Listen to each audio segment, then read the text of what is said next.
Hello வணக்கம் மக்களே. இப்போ நம்ம என்ன பார்க்க போகிறோம் அப்படின்னா ஒரு அனதர் ஹெல்த்தியான ரெசிபி பற்றி தான் பார்க்க போகிறோம். இது வந்து என்ன அப்படின்னா முருங்கைக்கீரை சூப்பு. நார்மலாக முருங்கைக்கீரை மட்டும் போட்டு சூப் ப்ரிப்பேர் பண்ணாமல் நம்ம வந்து கொஞ்சம் ஹெல்த்தியான வேயாக வெஜிடபிள்ஸ் எல்லாம் ஆட் பண்ணி நம்ம ஒரு சூப் மாதிரி பண்ண போகிறோம். இதை வந்து மார்னிங் டீ காஃபிக்கு பதிலாக குடிக்கலாம். ஈவினிங் ஸ்கூல் முடிச்சுட்டு வர குழந்தைங்களுக்கு கூட ஒரு ஹெல்த்தி ட்ரிங்காக கூட கொடுக்கலாம். ஒரு வயசு குழந்தையிலேருந்து வயசானவங்க வரைக்கும் சாப்பிடலாம். எல்லாருக்குமே ரொம்ப ஹெல்த்தியான ட்ரிங்க்கு. ஸோ தேவையான பொருட்கள் என்னென்னு பார்த்துடலாம். ஒரு டேபிள் ஸ்பூன் வந்து மிளகு எடுத்துக்கோங்க, ஒரு ஸ்பூன் சீரகம், ஒரு ஸ்பூன் சோம்பு, அதே மாதிரி மல்லி மட்டும் கொஞ்சம் தூக்கலாக எடுத்துக்கணும். 2 ஸ்பூன் மல்லி எடுத்துக்கோங்க, ஒரு ஸ்பூன் துவரம் பருப்பு, தேவையான அளவு மஞ்சத்தூள்.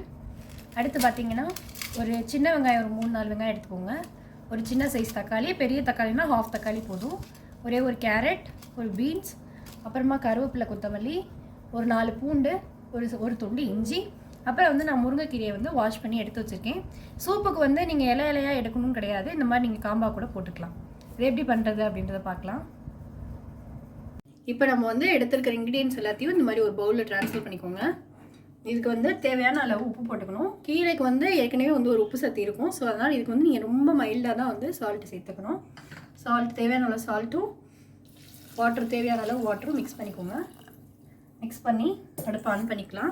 இதில் வந்து நம்ம வெஜிடபிள்ஸ்லாம் போட்டிருக்கனால வெஜிடபிள்ஸ் வேகிறதுக்கான டைம் கொஞ்சம் எடுத்துக்கணும். வெஜிடபிள்ஸ் வேகிறதுக்கு கொஞ்சம் டைம் எடுத்துக்கும். ஸோ நம்ம வந்து இறக்க போகிற நேரம் தான் வந்து நம்ம கீரையை போடணும். ஸோ இப்போ போடக்கூடாது, ஒரு 10 நிமிஷம் இது நல்லா வேகட்டும். நம்ம இப்போ காய்கறி எல்லாமே வெந்துருச்சு. இந்த ஸ்டேஜில் தான் நம்ம வந்து கீரை ஆட் பண்ணோம். நம்ம ஏன் முதலே கீரை ஆட் பண்ணக்கூடாது அப்படின்னா, கீரை ரொம்ப நேரம் அடுப்பில் வந்து கொதிக்கக்கூடாதுன்னு சொல்லுவாங்க. ஸோ அதனால் கடைசி ஆஃப் பண்ண போகிற ஸ்டேஜில் ஒரு 2 மினிட்ஸ் மட்டும் கீரையை போட்டு நம்ம நல்லா வந்து கொதிக்க விட்டு இறக்கிடலாம்.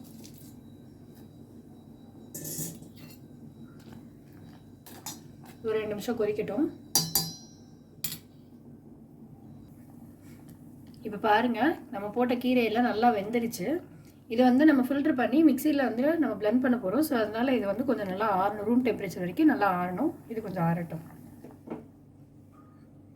இப்போ வந்து இது நல்லா ரூம் டெம்பரேச்சருக்கு நல்லா ஆறிடுச்சு. இது என்ன பண்ண போகிறோம் அப்படின்னா, இந்த மாதிரி ஒரு ஃபில்டரில் வடிகட்டி எடுத்துக்க போகிறோம்.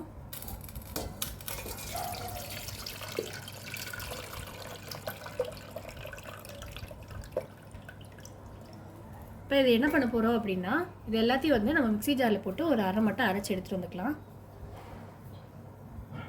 இப்போ பாருங்கள், மிக்சியில் வந்து 1-2 அரைச்சி எடுத்துக்கிட்டாச்சு. இது எதுக்காண்டி நம்ம மிக்சியில் பிளெண்ட் பண்ணுறோம் அப்படின்னா, இதில் வந்து நிறைய வெஜிடபிள்ஸ்லாம் போட்டிருக்கோம். அதோட சாரெல்லாம் நல்லா ஃபுல்லாக இறங்கணும் அப்படின்றதுக்காண்டி தான் இது நல்லா அரைச்சி எடுத்துக்கிறோம். இப்போ இதை வந்து ஃபில்டர் பண்ணிடலாம்.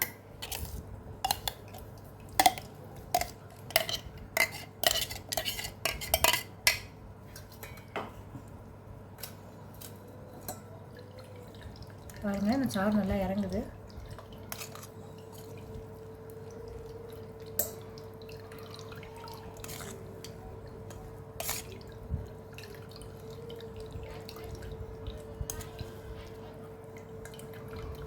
நல்லா நிறுத்த எடுத்துக்கிட்டாச்சு.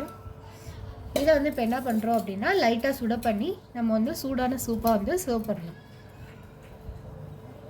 பாருங்கள், நம்ம ஃபில்டர் பண்ணதை வந்து லைட்டாக சூடு பண்ணிக்கலாம்.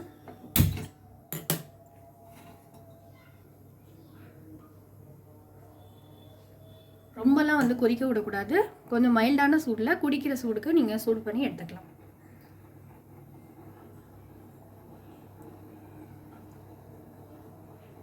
இப்போ பாருங்கள், குடிக்கிற அளவுக்கு வெதுவெதுப்பான சூடு வந்துடுச்சு. இப்போ இதை நம்ம வந்து டம்ளரில் மாற்றிடலாம்.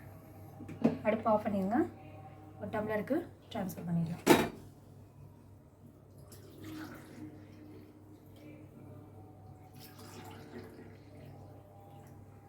சூடான ஹெல்த்தியான முருங்கைக்கீரை சூப் வந்து எப்படி பண்ணுறதுன்னு இப்போ நம்ம பார்த்தோம்.